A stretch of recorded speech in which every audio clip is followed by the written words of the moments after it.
তাহলে আপনাদেরকে একটা ঘর দেখাই চরের মধ্যে, কি সুন্দর একটা ঘর।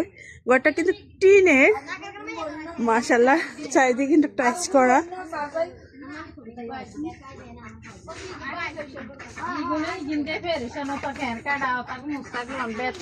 দেখুন কি সুন্দর,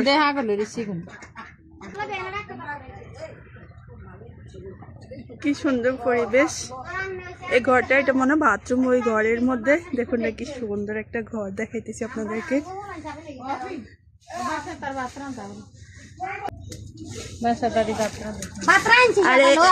এখানে আমার একটা আপু রান্না করতেছে, বাঁশ পাতা দিয়ে ভাত রান্না করতেছে সন্ধ্যাবেলা। রাতের জন্য রান্না করতেছেন।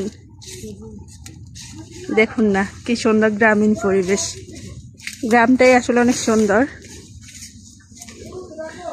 আল্লাহ, তুমি মেহেদি দিয়েছো বাবু? দেখি দেখি, মেহেদি লাগাইছো।